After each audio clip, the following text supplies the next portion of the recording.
ਗਾਹਾਂ ਵੇ ਪੁੱਤਾਂ ਪਿਛਾਂ ਵੇ ਵੀ ਤੁਸੀਂ ਸਿੱਖ। ਉਹ ਗੁਰੂ ਹੈ। ਆਦਮੀ ਗੁਰੂ ਨਹੀਂ ਹੋ ਸਕਦਾ। ਆਦਮੀ ਤਾਂ ਆਦਮੀ ਨੂੰ ਉਪਦੇਸ਼ ਦੇ ਸਕਦਾ। ਸਤਿਗੁਰ ਹੋ ਸਕਦਾ। ਸਤਿਗੁਰ ਕਹਿੰਦੇ ਨੇ ਸੱਚ ਦਾ ਗਿਆਨ ਕਰਾ ਸਕਦਾ, ਸੱਚ ਨਾਲ ਜੋੜ ਸਕਦਾ ਹੈ, ਸੱਚ ਨਾਲ ਜੁੜਿਆ ਹੋਇਆ ਆਪ ਹੈ ਉਹ। ਇਹ ਸੱਚ ਸਭਨਾ ਕਾ ਖਸਮ ਨਾਲ ਜੋੜ ਸਕਦਾ ਤੁਹਾਨੂੰ। ਖਸਮ ਛੋੜ ਦੂਜੇ ਲੱਗੇ ਜਿਹੜੇ ਗੁਰੂ ਦਾ ਬਣੇ ਫਿਰਦੇ ਨੇ, ਖਸਮ ਨਾਲ ਜੁੜੇ ਨਹੀਂ ਹੋਏ। ਛੋੜ ਦੂਜੇ ਲੱਗੇ ਡੁੱਬੇ ਸੇ ਬਣ ਜਾ ਰਿਹਾ। ਤਾਰਾਂ ਜਾ ਰਹੀਆਂ ਨੇ ਉੱਪਰ ਦੀ, ਬਿਜਲੀ ਦੀ ਖੰਭੇ ਦੇ ਜਾ ਰਹੀਆਂ ਨੇ। ਜੇ ਖੰਭੇ ਦੇ ਨਾਲ ਮੋਟੀ ਜੀ ਤਾਰ ਬੰਨ੍ਹਦੀ ਏ, ਤਾਰਾਂ ਨਾਲ ਨਾ ਜੋੜੀਏ, ਮੋਟਰ ਚੱਲ ਜੂਗੀ ਨਹੀਂ ਨਾ ਚੱਲਦੀ। ਬਸ ਕਰਾਮਾਤ ਖੰਭੇ 'ਚ ਨਹੀਂ, ਤਾਰਾਂ 'ਚ ਹੈ। ਸਤਪੁਰਖ ਉਹ ਜਿਹੜਾ ਸਰੀਰ ਹੈ ਉਹਦਾ ਖੰਭਾ ਹੀ ਹੈ। ਖੰਭੇ ਨਾਲ ਤਾਰਾਂ ਜੋੜਦੇ ਨੇ। ਉਹ ਕਰਾਮਾਤ ਖੰਭੇ 'ਚ ਕਰ ਲਿਆ, ਕਰਾਮਾਤ ਦਾ ਤਾਰਾਂ 'ਚ ਹੈ। ਉਹ ਤਾਰਾਂ ਕਿੱਥੇ ਜੁੜੀਆਂ ਹੋਈਆਂ ਨੇ? ਜੇ ਉਹ ਤਾਰਾਂ ਬਣਾ ਕਿਤੇ ਜੁੜੀਆਂ ਹੋਣ, ਕਰਾਮਾਤ ਉਹਨਾਂ 'ਚ ਵੀ ਕੋਈ ਨਹੀਂ। ਉਹ ਪਾਵਰ ਹਾਊਸ ਨਾਲ ਜੁੜੀਆਂ ਹੋਈਆਂ ਨੇ। ਅਸਲ 'ਚ ਪਾਵਰ ਹਾਊਸ ਨਾਲ ਜੋੜਦੀ ਨੇ। ਕਰਾਮਾਤ ਤਾਰਾਂ 'ਚ ਵੀ ਨਹੀਂ ਹੈ। ਸਰੀਰ ਖੰਭਾ, ਬੁੱਧੀ ਸੁਰਤ ਤੋਂ ਤਾਰ ਹੈ। ਜਿਹੜੀ ਸੁਰਤ ਸ਼ਬਦ ਨਾਲ ਜੁੜੀ ਹੋਈ, ਸੁਰਤ ਤਾਰ ਹੈ। ਖੰਭਾ ਸਰੀਰ, ਹੁਣ ਤੁਸੀਂ ਖੰਭਾ ਦੇ ਲਓ, ਖੰਭਾ ਦਾ ਸਰੀਰ ਹੈ। ਨਾਨਕ ਦਾ ਸਰੀਰ ਖੰਭਾ, ਸਾਡੇ ਗੁਰੂ ਦਾ ਸਰੀਰ ਖੰਭਾ। ਤੁਸੀਂ ਖੰਭੇ ਨਾਲੇ ਤਾਰਾਂ ਜੋੜੀਆਂ ਨੇ। ਖੰਭੇ ਨਾਲ ਨਹੀਂ ਤਾਰਾਂ ਜੁੜੇ ਤੇ ਬਿਜਲੀ ਆਉਂਦੀ ਹੁੰਦੀ, ਰੋਸ਼ਨੀ ਨਹੀਂ ਆਉਂਦੀ ਹੁੰਦੀ। ਕਿਉਂ? ਇਹ ਚਾਹੁੰਦਾ ਨਾ ਵੀ ਫ੍ਰੀ 'ਚ ਮਿਲ ਜਾਏ ਬਿਜਲੀ। ਤਾਰਾਂ ਜੋੜੀਆਂ, ਜੇ ਉੱਥੇ ਤਾਰਾਂ ਨੂੰ ਜੋੜਨਗੇ ਉਹ ਫਿਰ ਮੀਟਰ ਚੱਲਦਾ, ਫਿਰ ਪੈਸੇ ਦੇਣੇ ਪੈਂਦੇ ਨੇ। ਖੰਭੇ ਨਾਲ ਜੋੜੇ ਤੇ ਕੋਈ ਪੁੱਛਦਾ ਨਹੀਂ।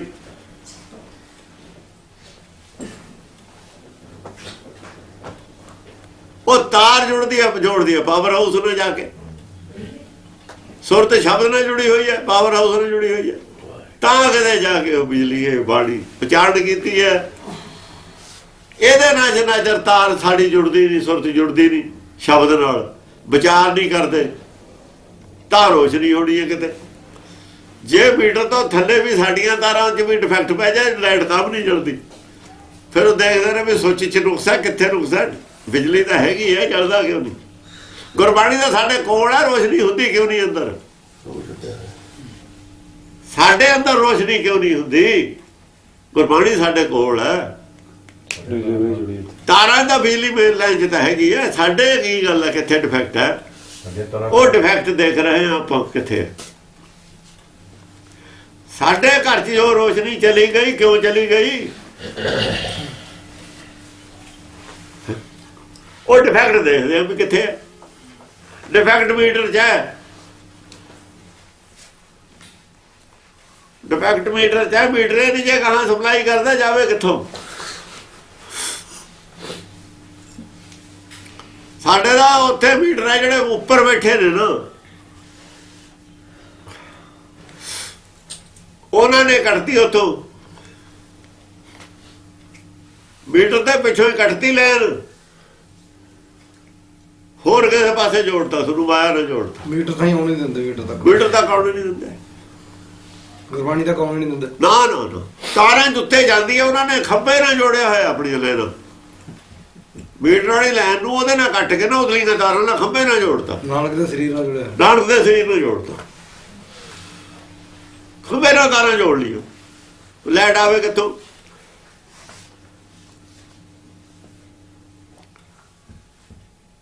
ਉੱਥੇ ਜੋੜਨੇ ਤੇ ਬਿੱਲ ਆਉਂਦਾ। ਹੈ ਉੱਥੇ ਜੋੜਨ ਤੇ ਬਿੱਲ ਆਉਂਦਾ। ਹਰ ਵਾਰ ਧਰ ਦੇਣਾ ਪੈਂਦਾ ਨਾ, ਉੱਥੇ ਦੀ ਫੀਸ ਲੱਗਦੀ ਹੈ। ਉੱਥੇ ਫੀਸ ਲੱਗਦੀ ਹੈ।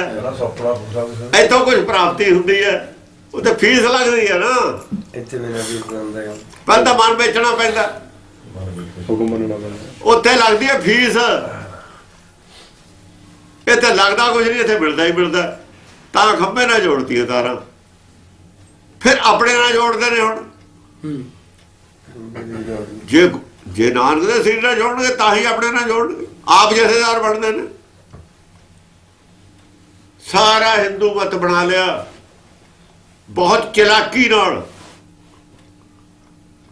ਬਹੁਤ ਹੁਸ਼ਿਆਰੀ ਨਾਲ ਰੌਲਾ ਪਾਈ ਜਾਂਦੇ ਨੇ, ਸ਼ਬਦ ਗੁਰੂ ਸ਼ਬਦ ਗੁਰੂ ਸ਼ਬਦ ਗੁਰੂ, ਡਰਾਮਾ ਕਰਦੇ ਨੇ, ਡਰਾਮਾ। ਰੌਲਾ ਇਹਨਾਂ ਪਾਤਾ ਕਿ ਕੋਈ ਸੁਣੇ ਹੀ ਨਾ, ਕਿਸੇ ਨੂੰ ਸਮਝ ਆਵੇ ਹੀ ਨਾ ਗੱਲ ਕੀ ਹੈ।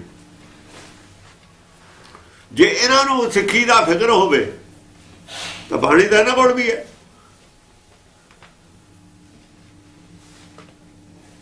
ਇਹ ਗੁਰੂ ਨਾਲ ਕਿਉਂ ਨਾ ਜੋੜ ਤਾਰਾਂ,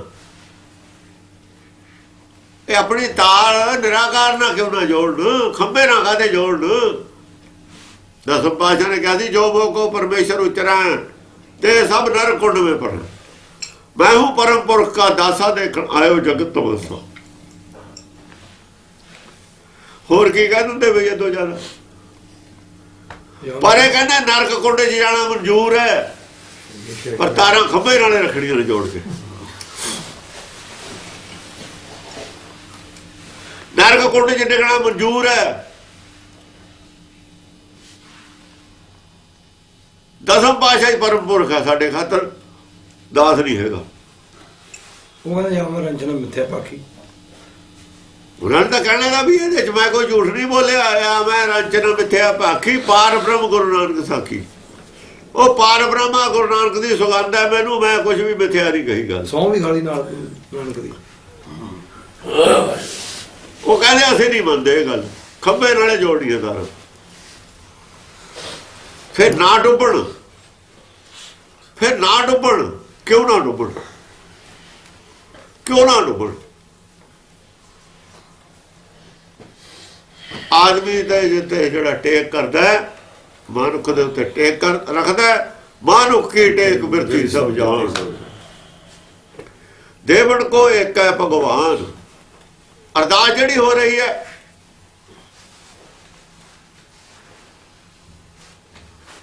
ਅਰਦਾਸ ਹੋ ਰਹੀ ਹੈ ਜਿਹੜੀ ਹਰਿਮੰਦਰ ਸਾਹਿਬ ਤੇ, ਉੱਥੇ ਗੁਰੂ ਰਾਮਦਾਸ ਨੂੰ ਸੰਬੋਧਨ ਕਰਕੇ ਅਰਦਾਸ ਹੋ ਰਹੀ ਹੈ। ਪਰਮੇਸ਼ਰ ਛੱਡ ਦਿੱਤਾ, ਗੁਰੂ ਛੱਡਤਾ, ਸਤਿਗੁਰ ਫੜ ਲਿਆ। ਸਤਿਗੁਰ ਨੂੰ ਗੁਰੂ ਬਣਾ ਕੇ ਅਰਦਾਸ ਕਰਦੇ, ਨਿਰਾਕਾਰ ਛੱਡਤਾ। ਸ਼ਬਦ ਨਾਲ ਸੁਰਤ ਜੋੜਨ ਦੀ ਬਜਾਏ ਜਿਹੜਾ ਉਪਦੇਸ਼ ਕੀਤਾ ਸੀ ਉਹਨਾਂ ਨੇ, ਸ਼ਬਦ ਇਹਦੇ ਨਾਲ ਜੋੜਨ ਦੀ ਬਜਾਏ ਖੰਭੇ ਨਾਲ ਜੋੜ ਲਈ। ਇਹਦੇ ਨਾਲ ਉਪਦੇਸ਼ ਕਰਨ ਵਾਲੇ ਨਾਲ ਜੁੜ ਗਏ, ਸਰੀਰ ਨਾਲ ਜੋੜ ਲੀਆਂ, ਕਰਨ ਵਾਲੇ ਨਾਲ ਨਹੀਂ ਜੋੜਿਆ। ਕਰਦਾ ਤਾਂ ਨਿਰਾਕਾਰ ਸੀ ਉਪਦੇਸ਼, ਬੋਲਦਾ ਤਾਂ ਨਿਰਾਕਾਰ ਸੀ। ਜੇ ਉਹਦੇ ਨਾਲ ਜੋੜਦੇ ਫਿਰ ਤਾਂ ਗੱਲੇ ਕੁਝ ਨਹੀਂ ਸੀ। ਸੱਪ ਦੀ ਬਜਾਏ ਬਿਰਬੀ ਨਾਲ ਜੋੜ ਲਈਆਂ ਤਾਰਾਂ, ਤਾਂ ਕਹਿੰਦੇ ਬਿਰਬੀ ਮਾਰੀ ਸੱਪ ਨਹੀਂ ਮਾਰੇਗੀ। ਕੀ ਫਾਇਦਾ ਸੀ ਉਹ ਗੱਲ ਕਹਿਣ ਦਾ। ਸਰੀਰ ਤਾਂ ਬਿਰਬੀ ਹੈ। ਜੇ ਉਹਦੇ ਚੇਤਨਾ ਨਾਲ ਵੀ ਜੋੜਦੇ, ਬੁੱਧ ਨਾਲ ਵੀ ਜੋੜਦੇ, ਨਾਨਕ ਦੀ ਬੁੱਧੀ ਨਾਲ ਜੁੜਨੀ, ਬੁੱਧੀ ਅੰਗਦ ਨੇ, ਉਹ ਜਿਹਾ ਹੀ ਹੋ ਗਿਆ। ਡਾਕਟਰ ਨੂੰ ਗੁਰੂ ਧਾਰਨ ਕਰਦਾ, ਡਾਕਟਰ ਬਣ ਜਾਂਦਾ ਸਿੱਖਿਆ ਲੈ ਕੇ, ਉਹ ਜਿਹਾ ਹੀ ਬਣ ਜਾਂਦਾ। ਜਿੰਨੀ ਉਹਦੇ 'ਚ ਲਗਨ ਹੁੰਦੀ ਹੈ, ਜਿੰਨੀ ਉਹ ਮਿਹਨਤ ਕਰਦਾ, ਜੇ ਉਹਦੀ ਬੁੱਧੀ ਜਿਹੀ ਜਿਹੀ ਹੋਵੇ ਉਹ ਜਿਹੀ ਮੁਕਾਬਲੇ ਦੀ, ਉਹ ਜਿਹਾ ਹੀ ਹੋ ਜਾਂਦਾ। ਪਰ ਉਹਦੇ ਸਰੀਰ ਨਾਲ ਨਹੀਂ ਜੁੜਦਾ ਡਾਕਟਰ। ਸਰੀਰ ਨਾਲ ਉਹਦੇ ਨਾਲ ਕੀ ਜੁੜੂਗਾ? ਉਹਦੀ ਬੁੱਧੀ ਨਾਲ ਜੁੜਦਾ। ਅਕਲ ਨਾਲ ਜੁੜਨਾ, ਅਕਲ ਲੈਣੀ ਉਹ ਤੇ। ਜੇ ਇੱਕ ਡਾਕਟਰ 6 ਫੁੱਟ ਦਾ, 4 ਫੁੱਟ ਦਾ, ਤਾਂ ਉਹਦਾ 6 ਫੁੱਟ ਦਾ ਹੋਣਾ ਜ਼ਰੂਰੀ ਨਹੀਂ ਵੀ ਉਹ ਜਿਹਾ ਹੋਊਗਾ। ਇੱਕ 4 ਫੁੱਟ ਦਾ ਡਾਕਟਰ ਹੈ ਕਿ 6 ਫੁੱਟ ਦਾ। ਤਾਂ ਇਹ ਹੋਇਆ ਵੀ 6 ਫੁੱਟ ਦਾ ਜਿੰਨਾ ਚਿਰ ਹੁੰਦਾ ਨਹੀਂ ਉਹ ਜਿਹਾ ਹੋ ਨਹੀਂ ਸਕਦਾ। ਇਹ ਕਿੱਥੇ ਲਿਖਿਆ? ਅਕਲ ਹੋਣੀ ਚਾਹੀਦੀ ਹੈ ਬਰਾਬਰ ਦੀ। ਅਸਲੀਅਤ ਤਾਂ ਕੀ ਹੈ? ਜੇ ਇੱਕ ਕਾਲਾ ਇੱਕ ਗੋਰਾ ਹੈ ਹੋਵੇ, ਉਹਦਾ ਕੀ ਫਰਕ ਹੈ? ਜਿਨ੍ਹਾਂ ਨੂੰ ਇੰਨੀ ਤਮੀਜ਼ ਨਹੀਂ ਹੈ, ਇੰਨੀ ਸਮਝ ਨਹੀਂ, ਉਹ ਸਿੱਖੀ ਦਾ ਪ੍ਰਚਾਰ ਕੀ ਕਰਨਾ ਉਹਨਾਂ ਨੇ। ਇਹਨਾਂ ਦੇ ਕੋਲ ਸਾਲਾਂ ਤੋਂ ਆਇਆ ਸੀ ਪ੍ਰਚਾਰ। ਅਸਲ ਦੇ ਵਿੱਚ ਜੋ ਪ੍ਰਚਾਰ ਚੱਲ ਰਿਹਾ ਸਾਲਾਂ ਦੇ ਜੋ ਚਲਾਇਆ ਤਾਂ ਉਹੀ ਚੱਲ ਰਿਹਾ। ਇਹਨਾਂ ਨੂੰ ਲੋੜ ਨਹੀਂ ਹੈ ਪ੍ਰਚਾਰ ਬਦਲਦੀ ਹੋ। ਸਾਲਾਂ ਨੇ ਜੋ ਪ੍ਰਚਾਰ ਚਲਾਇਆ ਸੀ ਹਿੰਦੂ ਮਤ ਵਾਲਾ ਉਹੀ ਚੱਲਦਾ। ਪ੍ਰਚਾਰ ਨਹੀਂ ਬਦਲ ਰਿਹਾ। ਸਤਿਗੁਰ ਬਾਝੋਂ ਗੁਰ ਨਹੀਂ ਕੋਈ, ਨਗੁਰੇ ਕਾ ਹੈ ਨਾਮ ਬੁਰਾ। ਇਹ ਕਾਰਨ ਹੈ ਕਿ ਇੰਨੇ ਫਿਰਕੇ ਪੈਦਾ ਹੋ ਗਏ ਸਾਡੇ 'ਚ। ਝੂਠ ਦੇ ਵਿੱਚ ਫਿਰਕੇ ਬਹੁਤ ਪੈਦਾ ਹੋ ਜਾਂਦੇ ਨੇ। ਸੱਚ ਦਾ ਬਹੁਤ ਹੀ ਬਰੀਕ ਲਕੀਰ ਹੈ, ਖੱਡਿਓ ਤਿੱਖੀ ਬਾਲੋਂ ਨਿੱਕੀ। ਬਾਲੋਂ ਨਿੱਕੀ ਲਾਈਨ ਦੇ ਵਿੱਚ ਦੂਈ ਲਾਈਨ ਕੱਢ ਕੇ ਦਿਖਾਓ ਤੁਸੀਂ ਕਿਵੇਂ ਕੱਢੋਗੇ। ਖੱਡੇ ਦੀ ਧਾਰ ਹੈ, ਧਾਰ ਤੇ ਦੂਈ ਧਾਰ ਇੱਕੋ ਰਹੂਗੀ। ਦੂਈ ਬਣਾ ਕੇ ਦਿਖਾਓ। ਇਹਨਾਂ ਨੇ ਗਾਡੀ ਰਾਹ ਬਣਾ ਲਿਆ, ਜਾਂ ਗਾਡੀ ਰਾਹ ਬਣਾ ਲਿਆ ਉੱਥੇ ਤਾਂ 5600 ਤਾਰ ਬਣਾ ਲਓ ਵਿੱਚ ਬਰੀਕ ਬਰੀਕ ਲਾਈਨਾਂ ਖਿੱਚ ਲਓ। ਜਾਂ ਅਸੀਂ ਗਾਡੀ ਰਾਹ ਬਣਾ ਲਿਆ, ਉਹਦੇ 3 ਫੁੱਟ ਜਗ੍ਹਾ ਹੁੰਦੀ ਹੈ ਵਿਚਾਲੇ, ਉਹਦੇ 3.5 ਫੁੱਟ। ਇੱਕ ਪਹੀਆ ਇੱਧਰ ਹੈ, ਇੱਕ ਇੱਧਰ ਹੈ। ਪਹਿਲਾਂ ਤਾਂ ਲਾਈਨਾਂ ਦੋ ਤਾਂ ਇਹੀ ਹੋ ਗਈ, ਦੋ ਤਾਂ ਲਾਈਨਾਂ ਇਹੀ ਹੋ ਗਈਆਂ। ਵਿਚਾਲੇ ਬਰੀਕ ਬਰੀਕ ਜਿੰਨੀ ਮਰਜ਼ੀ ਕੱਢ ਲਓ। ਇੱਕ ਪਹੀਏ ਦੇ ਵਿੱਚੇ ਚਾਹੇ 10 ਕੱਢ ਲਓ, ਇੰਨੀ ਚੌੜੀ ਲਾਈਨ ਹੁੰਦੀ ਉਹਦੀ। 4.5 ਇੰਚੀ ਤਾਂ ਲੈਣੀ ਹੁੰਦੀ ਹੈ। ਹਾਂ,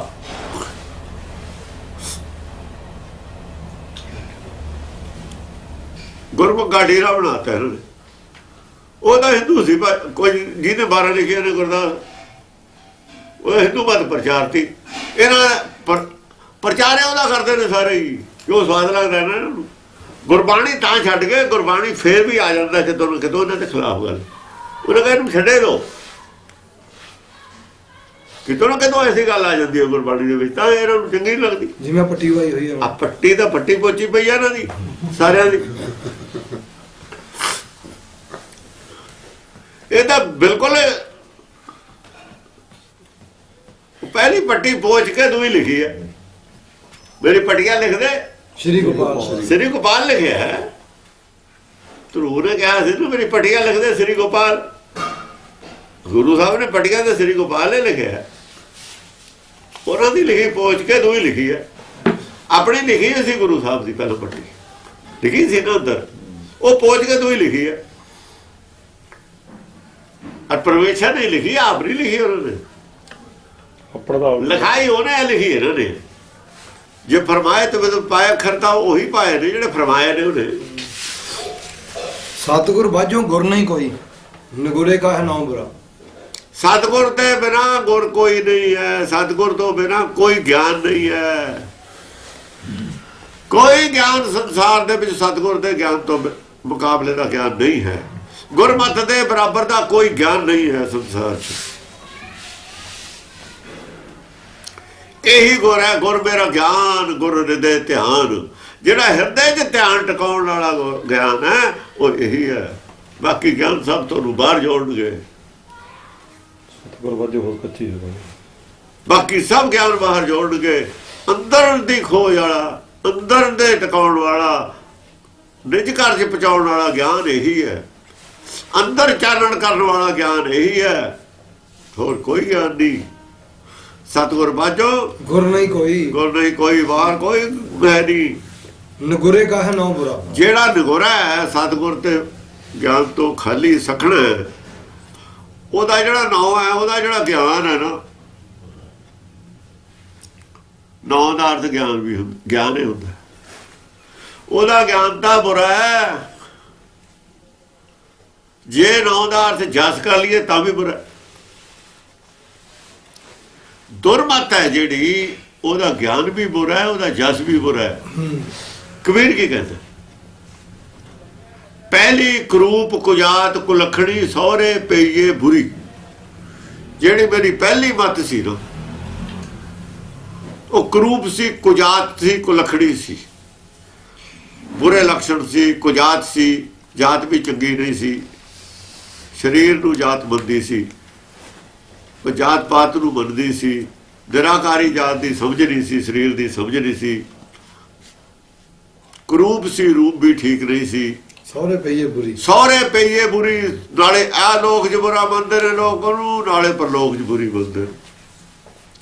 ਇਸ ਕਰਕੇ ਸਤਿਗੁਰ ਬਾਝੋ ਗੁਰ ਨਹੀਂ ਕੋਈ, ਨਗੁਰੇ ਕਾ ਹੈ ਨਾਮ ਬੁਰਾ। ਨਗੁਰੇ ਕਾਹੈ ਨੋ ਬੁਰਾ। ਜਿਹੜਾ ਨਗੁਰਾ ਹੈ ਸਤਿਗੁਰ ਤੋਂ ਉਹਨੂੰ ਉਪਦੇਸ਼ ਨਹੀਂ ਜਿਹਨੇ ਲਿਆ ਨਾ, ਸੱਚ ਦਾ ਉਪਦੇਸ਼ ਜਿਹਦੇ ਕੋਲ ਨਹੀਂ ਹੈ, ਉਹਦਾ ਜਸ ਵੀ ਬੁਰਾ ਹੈ, ਉਹਦਾ ਗਿਆਨ ਵੀ ਬੁਰਾ ਹੈ।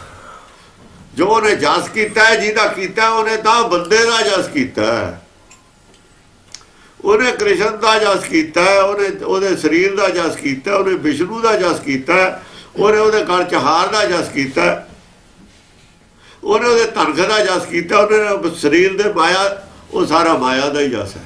ਉਹ ਕੀ ਹੈ? ਕੌਣ ਵੱਡਾ? ਮਾਇਆ ਵਡਿਆਈ। ਉਹਨੇ ਮਾਇਆ ਨੂੰ ਦੇਖ ਕੇ ਵਡਿਆਈ ਕੀਤੀ ਹੈ। ਇੱਥੇ ਕੌਣ ਵੱਡਾ? ਜਨ ਹਰਲੇ ਬੁਲਾਈ। ਸਤਿਗੁਰੂ ਨੂੰ ਵੱਡਾ ਕਿਉਂ ਕਿਹਾ? ਸਤਿਗੁਰ ਨੇ ਹਰਲੇ ਬੁਲਾਈ ਹੋਈ ਹੈ। ਸਤਿਗੁਰ ਬਾਝੋ ਗੁਰ ਨਹੀਂ ਗੁਰ ਨਹੀਂ ਕੋਈ। ਜਿਹੜੇ ਹੋਰ ਗੁਰੂ ਬਣੇ ਫਿਰਦੇ ਨੇ ਉਹਨਾਂ ਦਾ ਤਾਂ ਗਿਆਨ ਵੀ ਬੁਰਾ ਹੈ, ਉਹਨਾਂ ਦਾ ਜਸ ਜੇ ਤੁਸੀਂ ਉਹਨਾਂ ਦਾ ਜਿਹੜਾ ਜਸ ਹੈ ਉਹ ਵੀ ਬੁਰਾ ਹੈ, ਇੱਥੇ ਵੀ ਬੁਰਾ ਹੈ। ਦਰਗਾਹ 'ਚ ਉਹਨਾਂ ਦਾ ਜਸ ਨਹੀਂ ਹੈ, ਉੱਥੇ ਤਾਂ ਉਹਨਾਂ ਨੂੰ ਪੁੱਛਦਾ ਹੀ ਕੋਈ ਨਹੀਂ।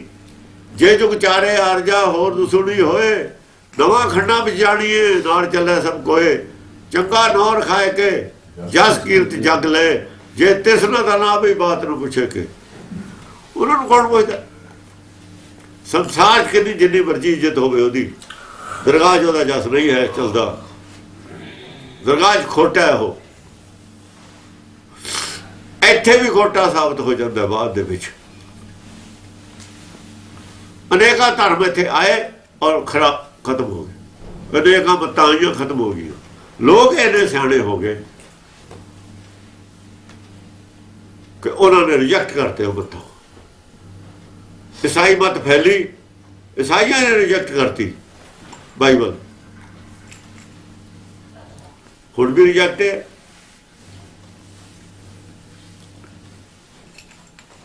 ਕੁਰਾਨ ਅੱਜ ਦੇ ਜ਼ਮਾਨੇ 'ਚ ਕੁਰਾਨ ਦੇ ਖਿਲਾਫ ਵੀ ਲੋਕ ਬੋਲਣ, ਕਿਉਂਕਿ ਕੁਰਾਨ ਤਾਂ ਵੈਸੇ ਆਦਮੀ ਨੂੰ ਚੰਗੇ ਕੰਮ ਕਰਦੀ ਉਹ ਗੱਲ ਕਰਦੀ ਹੈ। ਕੁਰਾਨ ਦੇ ਵਿੱਚ ਆ ਗੱਲ ਨਹੀਂ ਹੈ। ਉਹ ਕਹਿੰਦੇ ਵੀ ਤੁਸੀਂ ਠੀਕ ਕੰਮ ਨਹੀਂ ਕੀਤੇ, ਜਿਵੇਂ ਪਰਮੇਸ਼ਰ ਨੇ ਕਿਹਾ ਸੀ ਤੁਹਾਨੂੰ ਨੇਕ ਇਨਸਾਨ ਬਣੋ, ਨੇਕੀ ਦਾ ਉਪਦੇਸ਼ ਕਰਤੀ, ਦੋ ਪਦਾਰਥਾਂ ਤੱਕ ਲੈ ਕੇ ਜਾਂਦੀ। ਹਾਂਜੀ, ਧੱਦੇ ਧਾਵਤ ਵਰਜ ਰਖ ਮੂੜੇ, ਅੰਤਰ ਤੇਰੇ ਨਿਧਾਨ ਪਿਆ। ਧੱਦਾ ਧਾਵਤ ਵਰਜ ਰੱਖ ਮੂੜੇ, ਜਿਹੜਾ ਤੇਰਾ ਮਨ ਹੈ ਨਾ ਧਾਵਦਾ, ਇਹਨੂੰ ਵਰਜ ਕੇ ਰੱਖ, ਸਮਝਾ ਕੇ ਰੱਖ ਇਹਨੂੰ ਵੀ ਬਾਹਰ ਕੁਝ ਨਹੀਂ ਰੱਖਿਆ। ਨਾਮ ਨਿਧਾਨ ਤਾਂ ਅੰਦਰ ਹੈ, ਉਹ ਨਾਮ ਦਾ ਖਜ਼ਾਨਾ ਤਾਂ ਅੰਦਰ ਪਿਆ ਹੈ, ਬਾਹਰੋਂ ਕੀ ਟੋੜ ਜਾਂਦਾ।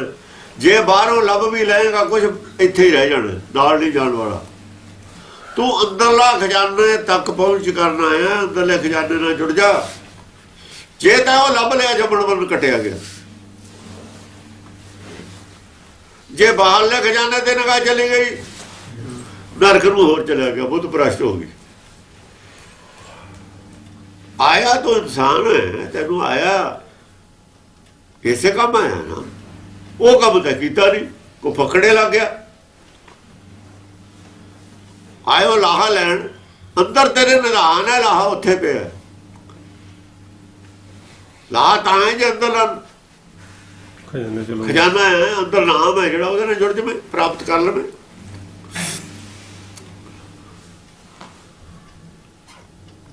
ਅੰਮ੍ਰਿਤ ਅੰਦਰੋਂ ਪ੍ਰਾਪਤ ਹੋਣਾ, ਨਾਮ ਅੰਦਰੋਂ ਪ੍ਰਾਪਤ ਹੋਣਾ। ਬਾਹਰੋਂ ਜਿਹੜਾ ਨਾਮ ਗਿਆਨ ਗੁਰਬਾਣੀ ਚੋਂ ਪ੍ਰਾਪਤ ਹੋਣਾ, ਉਹਦਾ ਤੁਹਾਡੇ ਤਸੱਲੀ ਕਰਾ ਰਿਹਾ ਵੀ ਨਾਮ ਅੰਦਰ ਹੈ, ਉਹਦਾ ਬਾਹਰ ਤੋਂ ਤੋੜ ਰਿਹਾ, ਸਿਰਫ ਹੋਰ ਕੁਝ ਨਹੀਂ ਕਰ ਰਹੀ ਬਾਣੀ। ਬਾਣੀ ਸਾਨੂੰ ਸਮਝਾ ਕੇ ਬਾਹਰੋਂ ਤੋੜ ਕੇ ਆਪਣੇ ਕੰਮ ਲਾ ਰਹੀ ਹੈ ਵੀ ਇਹ ਕੰਮ ਲੱਗੋ, ਆਹ ਛੱਡ ਦੋ। ਗੁਰਬਾਣੀ ਇਹੀ ਕੰਮ ਕਰ ਰਹੀ ਹੈ, ਉਹ ਤਾਂ ਉਧਰ ਇਸ਼ਾਰਾ ਕਰ ਰਹੀ ਹੈ। ਕੀ ਕਹਿ ਰਹੀ ਹੈ? ਅੰਤਰ ਤੇਰੇ ਨਿਧਾਨ ਪਿਆ, ਨਿਧਾਨ ਪਿਆ, ਅੰਦਰ ਪਿਆ ਨਿਧਾਨ। ਤੂੰ ਕਿਹੜੇ ਪਾਸੇ ਲੱਗਿਆ? ਮਨ ਨੂੰ ਵਰਜ ਕੇ ਰੱਖ ਆਪਣੇ ਨੂੰ ਬਾਹਰ ਜਾਣ ਤੋਂ। ਆਹੀ ਕਹਿ ਰਹੀ ਹੈ ਨਾ, ਸਮਝਾ ਕੇ ਆਪਣੇ ਕੰਮੇ ਲਾ ਰਹੀ ਹੈ ਨਾ ਗੁਰਬਾਣੀ। ਇਹ ਗੱਲ ਦੀ ਸਮਝ ਚਾਹੀਦੀ ਹੈ ਵੀ ਗੁਰਬਾਣੀ ਕੀ ਕਰ ਰਹੀ ਹੈ, ਕਿੱਥੇ ਤੱਕ ਦਾ ਉਪਦੇਸ਼ ਹੈ। ਸਿਰਫ 3 ਲੋਕ ਦਾ ਉਪਦੇਸ਼ ਹੈ, ਚੌਥੇ ਲੋਕ ਤਾਂ ਅਸੀਂ ਪਹੁੰਚਣਾ। ਉਹ ਨਿਧਾਨ ਜਿੱਥੇ ਪਿਆ ਉਹਦਾ ਕਿਨਾਰਾ ਚੌਥਾ ਲੋਕ ਹੈ। ਜੇ ਉਹ ਨਿਧਾਨ ਤੱਕ ਸੁਰਤ ਪਹੁੰਚ ਗਈ, ਚੌਥੇ ਲੋਕ ਹੀ ਚਲੀ ਗਈ, ਸੱਚਖੰਡ ਪਹੁੰਚ ਗਈ। ਅੰਦਰ ਦੀ ਰਸਤਾ ਉੱਥੇ ਪਹੁੰਚਣ ਦਾ, ਬਾਹਰ ਦੀ ਨਹੀਂ ਹੈ। ਹਾਂਜੀ। ਗੁਰਮੁਖ ਹੋਵੇ ਤਾਂ ਹਰ ਰਸ ਪੀਵੇ, ਜੁਗਾ ਜਗੰਤਰ ਖਾਹੇ ਪਿਆ। ਗੁਰਮੁਖ ਹੋਵੇ ਤਾਂ ਹਰ ਰਸ ਪੀਵੇ। ਜੇ ਗੁਰਮੁਖ ਹੋਵੇ ਜਿਵੇਂ ਤੂੰ, ਤਾਂ ਹਰ ਰਸ ਪੀ ਲਵੇ। ਮਨਮੁਖ ਤੇ ਗੁਰਮੁਖੇ ਹੋਣਾ ਨਾ, ਹਰ ਰਸ ਪੀ ਲਵੇ। ਜੁਗਾ ਜਗੰਤਰ ਖਾਹੇ ਪਿਆ। ਤੂੰ ਜੁਗਾ ਜਗੰਤਰ ਉਹਨੂੰ ਖਾਈ ਜਾਈ, ਉਹ ਮੁਕਦਾ ਹੀ ਨਹੀਂ ਖਜ਼ਾਨਾ। ਇਹਦਾ ਮਤਲਬ ਹੈ ਜੁਗਾ ਜਗੰਤਰ ਤੱਕ ਤੇਰੀ ਲਾਈਫ ਵੀ ਨਹੀਂ ਖਤਮ ਹੁੰਦੀ। ਜੇ ਅੰਮ੍ਰਿਤ ਮੁੱਕਦਾ ਨਹੀਂ, ਜਿੰਨਾ ਚਿਰ ਮੌਤ ਉਹਨਾਂ ਚਿਰ ਹੈ ਨਹੀਂ। ਜਿੰਨਾ ਚਿਰ ਅੰਮ੍ਰਿਤ ਦੀ ਮੂੰਹ ਜਾਂਦੀ ਹੈ, ਮੌਤ ਕਿਵੇਂ ਆਜੂ? ਉਹ ਘਰ ਭੁੱਖ ਆ ਨਹੀਂ ਸਕਦੀ। ਬਾਹਰਲੀ ਖੁਰਾਕ ਤੁਹਾਨੂੰ ਨੀਂਦ ਲਿਆਉਂਦੀ ਹੈ। ਬਾਹਰਲੇ ਜਿਹੜੇ 36 ਅੰਮ੍ਰਿਤ ਨੇ ਨਾ, ਉਹਦੇ ਨਾਲ ਨੀਂਦ ਆਉਂਦੀ ਹੈ। ਉਹ ਜਿਹੜਾ ਅੰਮ੍ਰਿਤ ਨਾਮ ਨਿਧਾਨ ਹੈ, ਇਹਦੇ ਨਾਲ ਨੀਂਦ ਆਉਂਦੀ ਹੋਈ ਨਹੀਂ। ਇਸ ਕਰਕੇ ਬਾਹਰਲੇ ਜਿਹੜੇ ਅੰਮ੍ਰਿਤ ਨੇ, ਇਹਨੂੰ ਵਿਖਿਆ ਗਿਆ ਹੋਇਆ। ਕੱਲ ਵਿਖਿਆ ਦੀ ਗੱਲ ਆਈ ਸੀ ਨਾ, ਇਹ ਵਿਖਿਆ ਤਾਂ ਹੈ ਬਾਹਰਲੇ ਅੰਮ੍ਰਿਤ। ਇਸ ਕਰਕੇ ਅੰਮ੍ਰਿਤ ਨੂੰ ਅਸੀਂ ਅੰਮ੍ਰਿਤ ਕਹਿਤਾ। ਗੁਰੂ ਸਾਹਿਬ ਨੇ ਇਹਨੂੰ ਪੌੜ ਕਿਹਾ ਸੀ। ਪੌੜ ਕਿਉਂ ਕਿਹਾ ਸੀ? ਅੰਮ੍ਰਿਤ ਦਾ 36 ਪਹਿਲਾਂ ਇਹਨਾਂ ਦਾ 37ਵਾਂ ਨੰਬਰ ਬਣਨਾ ਸੀ। 36 ਦਾ ਪਹਿਲਾਂ ਜੇ ਪ੍ਰਸਾਦ 36 ਅੰਮ੍ਰਿਤ ਖਾਏ, ਇਹ ਤਾਂ ਪੰਚਮ ਪਾਤਸ਼ਾਹ ਨੇ ਪਹਿਲਾਂ ਲਿਖ ਦਿੱਤਾ। ਕੀ ਇਹ 37ਵਾਂ ਅੰਮ੍ਰਿਤ ਤਿਆਰ ਕੀਤਾ? ਨਹੀਂ, 37ਵਾਂ ਨਹੀਂ। ਫਿਰ ਤਾਂ 37ਵਾਂ ਨੰਬਰ ਆ ਜੂ ਇਹਦਾ। ਅੰਮ੍ਰਿਤ ਕੇਵਲ ਇੱਕ ਹੈ। ਅੰਮ੍ਰਿਤ ਨਾਨਕ ਅੰਮ੍ਰਿਤ ਹੈ। ਨਾਨਕ ਅੰਮ੍ਰਿਤ ਇੱਕ ਹੈ। ਅੰਮ੍ਰਿਤ ਮਨ ਦੇ ਪੀਣ ਵਾਲਾ ਅੰਮ੍ਰਿਤ ਕੋਈ ਹੈ, ਜੀਵ ਆਤਮਾ ਦੇ ਪੀਣ ਵਾਲਾ ਅੰਮ੍ਰਿਤ ਕੋਈ ਹੈ, ਸਰੀਰ ਦੇ ਪੀਣ ਵਾਲੇ ਅੰਮ੍ਰਿਤ ਅਨੇਕ ਨੇ। 36 ਤੇ ਵੀ 36 ਦਾ ਇੱਕ ਉਹੀ ਗੱਲੇ ਕੀਤੀ ਹੈ, ਅਣਗਿਣਤ ਨੇ। ਜੋ ਜਿੰਨੀ ਇਹਦੀ ਖੁਰਾਕ ਹੈ, ਸਾਰੇ ਅੰਮ੍ਰਿਤੇ ਨੇ। ਜਿੰਨੇ ਰਸ ਨੇ ਇਹਦੇ, ਉਹ ਅੰਮ੍ਰਿਤੇ ਨੇ ਸਾਰੇ। ਜਿਹੜੇ ਇਹਨੂੰ ਫਿੱਟ ਆਉਂਦੇ ਨੇ ਸਰੀਰ ਨੂੰ, ਜਿਹੜੇ ਇਹਨੂੰ ਜਿਉਂਦਾ ਰੱਖਣ ਦੇ ਵਿੱਚ ਸਹਾਈ ਨੇ ਬਾਹਰਲੇ ਸਰੀਰ ਨੂੰ, ਉਹ ਸਾਰੇ ਅੰਮ੍ਰਿਤ ਨੇ। ਅੰਦਰਲੇ ਸਰੀਰ ਨੂੰ ਜਿਉਂਦਾ ਰੱਖਣ ਦੇ ਵਿੱਚ ਜਿਹੜਾ ਸਹਾਈ ਹੈ, ਉਹ ਅੰਮ੍ਰਿਤ ਕੇਵਲ ਇੱਕ ਹੈ। ਉਹ ਅੰਮ੍ਰਿਤ ਨਾਮ ਹੈ। ਅੰਤਰ ਦੇ ਨਿਧਾਨ ਕਿਹਾ ਜਿਹੜਾ, ਹਾਂ, ਉਹ ਨਾਮ ਅੰਮ੍ਰਿਤ ਹੈ। ਉਹ ਅੰਮ੍ਰਿਤ ਕੇਵਲ ਕੋਈ ਹੈ। ਨਾਮ ਦੀ ਅੰਮ੍ਰਿਤ ਪ੍ਰਭ ਕਾ ਨਾਮ। ਉਹ ਤਾਂ कहता ਨਾ, ਨਾਨਕ ਅੰਮ੍ਰਿਤ ਇੱਕ ਹੈ। ਉਹ ਹੈ ਕੀ ਫਿਰ? ਨਾਮ ਦੀ ਅੰਮ੍ਰਿਤ ਪ੍ਰਭ ਕਾ ਨਾਮ, ਦੇਹੀ में इसका विश्राम। ਬਸ ਦੱਸ ਦਿੱਤਾ। ਅੰਦਰੇ ਹੈ, ਉਹ ਵੀ ਇੱਥੇ ਵੀ ਗਿਆ ਅੰਦਰੇ। ਉਹੀ ਖਜ਼ਾਨਾ। ਸੁਨ ਸਮਾਦ ਅਨਹਤ ਹੈ ਨਾਦ। ਜਿੱਥੇ ਮਨ ਨੇ ਚੁੱਪ ਕਰ ਜਾਣਾ ਨਾ, ਜਦੋਂ ਸੁਨ ਹੋ ਜਾਣਾ, ਸਮਾਦ ਕਹਿੰਦੇ ਨੇ ਸਮ ਆਦ। ਜਦੋਂ ਇਹਨੇ ਇੱਕ ਹੋ ਜਾਣਾ ਨਾ, ਚਿੱਤਰ ਮਨ ਨੇ ਸਮਾਨ ਹੋ ਜਾਣਾ, ਇਹਨਾਂ 'ਚ ਕੋਈ ਭਿੰਨ ਭੇਦਤਾ ਨਹੀਂ ਰਹਿਣੀ। ਸਮਾਦ ਦਾ ਮਤਲਬ ਸਮ ਆਦ ਹੈ। ਇਹਨਾਂ ਦਾ ਇੱਕ ਦੂਆ ਰਹਿਣਾ ਹੀ ਨਹੀਂ, ਇਹ ਪਛਾਣ ਹੀ ਨਹੀਂ ਰਹਿਣੀ ਦੋਹਾਂ ਦੀ। ਚਿੱਤਰ ਮਨ ਦੇ ਵਿੱਚ ਕੋਈ ਵੀ ਪਛਾਣ ਨਹੀਂ ਰਹਿਣੀ ਜਦ ਇੱਕ ਹੋਣਾ ਇਹਨਾਂ ਨੇ। ਫਿਰ ਸੁਣ ਸਮਾਦ ਨੇ। ਜਿੰਨਾ ਚਿਰ ਮਨ ਦੇ ਵਿੱਚ ਮਾਇਆ ਦੀ ਭੁੱਖ ਹੈ, ਉਹਨਾਂ ਚਿਰ ਦੀ ਵੱਖਰੀ ਪਛਾਣ ਹੈ। ਇਹਦਾ ਰੰਗ ਵੀ ਕਾਲਾ ਉਹਨਾਂ ਚਿਰ, ਕਿਉਂਕਿ ਅੱਗ ਦੇ ਨਾਲ ਸੇਕ ਹੁੰਦਾ ਨਾ ਇਹਦਾ। ਅੱਗ ਨਾਲ ਦਗਧ ਹੋਇਆ ਹੋਇਆ ਨਾ, ਜਦ ਇਹਨੇ ਸੰਤੋਖੀ ਹੋ ਜਾਣਾ, ਇਹਦਾ ਰੰਗ ਆਪੇ ਠੀਕ ਹੋ ਜਾਣਾ। ਉਹ ਫਿਰ ਉਹ ਦੋ ਇੱਕੋ ਜਿਹੇ ਹੋ ਜਾਣੇ। ਸੁਣ ਸਮਾਦ ਜਦ ਹੋਣਾ, ਅਨਹਤ ਹੈ ਨਾਦ। ਨਾਦ ਉੱਥੋਂ ਆਪੇ ਪ੍ਰਗਟ ਹੋ ਜਾਣਾ। ਉਸ ਅਵਸਥਾ 'ਚ ਨਾਦ ਪ੍ਰਗਟ ਹੁੰਦਾ ਜਦੋਂ ਸੁਣ ਸਮਾਦ ਹੋ ਜਾਂਦਾ। ਜਦੋਂ ਦੋਏ ਇੱਕ ਹੋ ਜਾਂਦੇ ਨੇ, ਇੱਕ ਹੋਏ ਤਾਂ ਫਿਰ ਅੰਦਰੋਂ ਉਹ ਗੁਲਾ ਅੰਮ੍ਰਿਤ ਪ੍ਰਗਟ ਹੁੰਦਾ।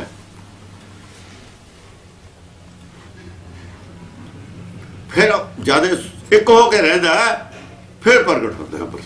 ਇਹਦੇ ਅੰਦਰੋਂ ਹੀ ਪ੍ਰਗਟ ਹੁੰਦਾ, ਬਾਹਰੋਂ ਨਹੀਂ ਹੁੰਦਾ ਕਿਤੋਂ। ਕਹਿਣ ਨਾ ਜਾਈ ਅਚਰਜ ਬਿਸਮਾਰ। ਫਿਰ ਉਹਦੇ ਬਾਰੇ ਕੀ ਦੱਸੀਏ? ਉਸ ਅਵਸਥਾ ਬਾਰੇ ਦੱਸਣ ਵਾਲੀ ਅਵਸਥਾ ਹੀ ਨਹੀਂ ਉਹ। ਕਹਿਣ ਨਾ ਜਾਏ ਅਚਰਜ ਬਿਸਮਾਦ, ਉਹ ਬਿਸਮਾਦ ਦੀ ਅਵਸਥਾ ਹੈ। ਫਿਰ ਇਹ ਆਪ ਵੀ ਵਿਸਮਾਦ ਹੋ ਜਾਂਦਾ ਵੀ ਹੈ ਮੇਰੇ ਵਿੱਚੋਂ ਹੀ ਪ੍ਰਗਟ ਹੋ ਗਿਆ ਇਹ ਸੱਚੀਓ ਗੱਲ ਹੋ ਗਈ। ਇਹ ਤਾਂ ਜੈਸਾ ਸਤਿਗੁਰ ਸੁਣੀਦਾ ਤੈਸੋ ਹੀ ਮੈਂ ਡੀਠ ਤੈ ਸੋਈ ਮੈਂ ਡੀਟੇ ਤਾਂ ਉਹੀ ਗੱਲ ਹੋ ਗਈ ਜਿਹੜੀ ਸੁਣਦੇ ਸੀ। ਇਹਦੇ ਤੇ ਤਾਂ ਵਿਸ਼ਵਾਸ ਹੀ ਨਹੀਂ ਸੀ ਆਉਂਦਾ ਮੈਨੂੰ। ਇਹ ਤਾਂ ਘਟਨਾ ਮੇਰੇ ਨਾਲ ਹੀ ਘਟ ਗਈ। ਜਿਹੜੀ ਘਟਨਾ ਨਾਨਕ ਨਾਲ ਘਟੀ ਸੀ ਮੈਂ ਤਾਂ ਕਦੇ ਸੋਚਿਆ ਨਹੀਂ ਸੀ ਮੇਰੇ ਨਾਲ ਘਟ ਜੂ। ਉਹ ਸੱਤੇ ਬਲਵੰਡ ਨਾਲ ਘਟ ਗਈ, ਉਹ ਸੁੰਦਰ ਨਾਲ ਘਟ ਗਈ, ਉਹ ਪੱਟਾਂ ਨਾਲ ਘਟ ਗਈ। ਘਟਨਾ ਬਾੜੀ ਵਿੱਚ ਪਈ ਹੈ। ਹੁਣ ਕਿਉਂ ਨਹੀਂ ਘਟ ਸਕਦੀ? ਉਹ ਹੁਣ ਕਿਉਂ ਨਹੀਂ ਹੋ ਸਕਦੀ? ਜਿਹੜੇ ਕਹਿੰਦੇ ਨੇ ਨਹੀਂ ਹੋ ਸਕਦੀ ਉਹਨਾਂ ਦੀ ਮੱਤ ਮਾਰੀ ਹੋਈ ਹੈ। ਇਹ ਘਟਨਾ ਘਟਦੀ ਰਹੂਗੀ। ਹਰ ਯੁੱਗ ਯੁੱਗ ਭਗਤ ਪਾਇਆ ਪੈਜ ਰੱਖਦਾ ਆਇਆ ਪੈਜ ਰੱਖਦਾ ਆਇਆ ਰਾਮ ਰਾਵੇ। ਰਾਮ ਜੀ ਤੇ ਯੁੱਗ ਯੁੱਗ ਭਗਤ ਉਹ ਪੈਦਾ ਕਰਦਾ ਹੀ ਰਿਹਾ, ਪੈਦਾ ਕਰਦਾ ਰਹੂਗਾ। ਸਮੇਂ ਸਮੇਂ ਸਿਰ ਭਗਤ ਪ੍ਰਗਟ ਹੁੰਦੇ ਰਹਿਣਗੇ। ਇਹ ਤਾਂ ਗੁਰਬਾਣੀ ਕਹਿੰਦੀ ਹੈ। ਉਹ ਕਹਿੰਦੇ ਨੇ ਹੁਣ ਹੋ ਹੀ ਨਹੀਂ ਸਕਦਾ। ਜਿਹੜੇ ਕਹਿੰਦੇ ਨੇ ਹੋ ਨਹੀਂ ਸਕਦਾ ਉਹ ਪਿਛਾਂ ਖਿੱਚੂ ਡੋਲਾ ਹੈ। ਉਹ ਸਿੱਖੀ ਦੀ ਲਾਈਨ ਤੋਂ ਲਾਉਣ ਵਾਲੇ ਨੇ। ਕੀ ਕਰਨ? ਉਹਨਾਂ ਨੂੰ ਆਪਣੇ ਆਪ ਤੇ ਭਰੋਸਾ ਕਿਵੇਂ ਹੋਵੇ? ਮਾਇਆਧਾਰੀ ਨੇ ਇੰਨੇ ਬੋਲੇ ਨੇ। ਉਹ ਇਹੀ ਸੋਚਣਗੇ, ਕਿਵੇਂ ਸੋਚ ਲੈਣਗੇ? ਉਹ ਇਹ ਸੋਚ ਵੀ ਨਹੀਂ ਸਕਦੇ। ਨੈਗੇਟਿਵ ਗੇਅਰ ਚੱਲਦਾ ਉਹਨਾਂ ਦਾ। ਪਹਾੜੀ ਤੋਂ ਲਾ ਕੇ ਬੈਕ ਗੇਅਰ ਉਹਨਾਂ ਨੇ। ਜੇ ਬੈਕ ਗੇਅਰ ਲਾ ਦਈਏ ਪਹਾੜੀ ਤੇ ਇੰਜਣ ਚਾਹੇ ਸਟਾਰਟ ਨਾ ਵੀ ਹੋਵੇ, ਤੁਸੀਂ ਬ੍ਰੇਕ ਛੱਡ ਦਿਓ ਫਿਰ ਆਪੇ ਚੱਲਦਾ। ਪਿੱਛੇ ਨੂੰ ਤਾਂ ਆਉਣਾ ਬੜਾ ਸਖਾਲਾ ਹੈ ਢਾਲ ਚੋਂ। ਉਹ ਤਾਂ ਬੈਕ ਗੇਅਰ ਚੱਲਦੇ ਨੇ ਸਾਰੇ। ਉੱਪਰ ਨੂੰ ਕਿਵੇਂ ਉਹ ਚਲੇ ਜਾਣਗੇ? ਉਹ ਕਿਵੇਂ ਸੋਚ ਲੈਣਗੇ ਉੱਪਰ ਨੂੰ ਜਾਇਆ ਜਾ ਸਕਦਾ? ਉੱਪਰ ਨੂੰ ਜਾਣ ਨੂੰ ਤਾਂ ਇੰਜਣ ਚਲਾਉਣਾ ਪਊਗਾ, ਜ਼ੋਰ ਲਾਉਣਾ ਪਊ ਪੂਰਾ। ਫਿਰ ਬੁੱਧੀ ਨੂੰ ਜ਼ੋਰ ਲਾਉਣਾ ਪੈਂਦਾ ਉੱਪਰ ਨੂੰ ਜਾਣ ਵਾਸਤੇ। ਥੱਲੇ ਨੂੰ ਜਾਣ ਵਾਸਤੇ ਬੁੱਧੀ ਦਾ ਜ਼ੋਰ ਨਹੀਂ ਲੱਗਦਾ, ਇੰਜਣ ਦਾ ਜ਼ੋਰ ਨਹੀਂ ਲੱਗਦਾ ਹੈ। ਥੱਲੇ ਨੂੰ ਤਾਂ ਆਉਂਦਾ। ਜੇ ਗੇਅਰ ਕੱਢ ਦੇਣ ਤਾਂ ਬਹੁਤ ਛੇਤੀ ਆਉਂਦਾ। ਉਹ ਤਾਂ ਬੈਕ ਗੇਅਰ 'ਚ ਹੌਲੀ ਆਉਂਦਾ ਹੈ। ਜੋ ਹਾਂ ਨਿਊਟਰਲ ਹੋਇਆ ਤਾਂ ਫਟਾਫਟ ਆਉਂਦਾ।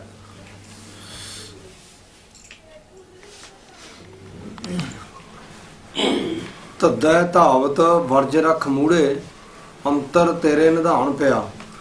ਇਹ ਬੂੜੇ ਇਹ ਮੂਰਖ, ਤੂੰ ਗਿਆਨਵਾਨ ਹੋ ਕੇ ਵੀ ਆਪਣੇ ਮਨ ਨੂੰ ਕਾਬੂ 'ਚ ਨਹੀਂ ਰੱਖਦਾ। ਤੂੰ ਜਾਣਦਾ ਹੈ ਕਿ ਲੋਭ ਬੁਰੀ ਚੀਜ਼ ਹੈ। ਤੂੰ ਜਾਣਦਾ ਕਿ ਜਿਹੜੀ ਕਲਪਨਾ ਹੈ ਕਾਲ ਹੈ, ਫਿਰ ਵੀ ਕਲਪਨਾ ਕਰੀ ਜਾਂਦਾ।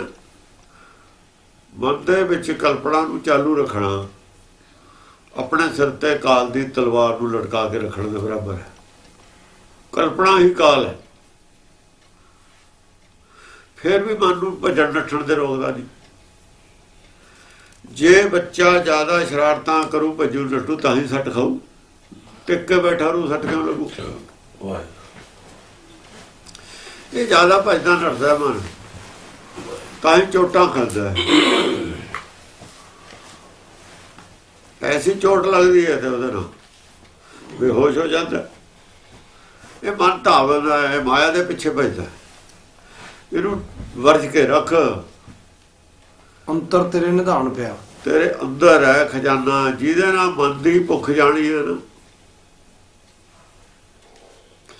ਸਰੀਰ ਦੀਆਂ ਲੋੜਾਂ ਨੇ ਮਨ ਦੀ ਭੁੱਖ ਹੈ। ਸਰੀਰ ਦੀਆਂ ਲੋੜਾਂ ਨੂੰ ਮਨ ਦੀ ਭੁੱਖ ਬਣਾ ਲਿਆ ਤਾਂ ਨਹੀਂ ਮਨ ਟਿਕਦਾ। ਜਿੰਨੇ ਮਰਜ਼ੀ ਮਾਇਆ ਇਕੱਠੀ ਕਰ ਲੈ, ਜਿੰਨੇ ਮਰਜ਼ੀ ਪਦਾਰਥ ਇਕੱਠੇ ਕਰ ਲੈ, ਨਹੀਂ ਰੱਜਣਾ ਮਨ ਨੇ ਬਾਹਰੋਂ। ਇਹ ਰੱਜੂ ਤੇਰੇ ਅੰਦਰ ਹੈ ਨਿਧਾਨ। ਉਹਦੇ ਨਾਲ ਤ੍ਰਿਪਤ ਹੋਊ। ਇਹ ਜਿਹਦੇ ਨਾਲ ਇਹਨੇ ਰੱਜਣਾ, ਇਹਨੇ ਤ੍ਰਿਪਤ ਹੋਣਾ, ਉਹ ਤਾਂ ਤੇਰੇ ਅੰਦਰ ਹੈ, ਨਾਮ ਨਿਧਾਨ। ਇਹ ਵੀ ਤੈਨੂੰ ਸਮਝ ਹੈ। ਇਹ ਵੀ ਤਾਂ ਪੜਿਆ ਹੋਇਆ।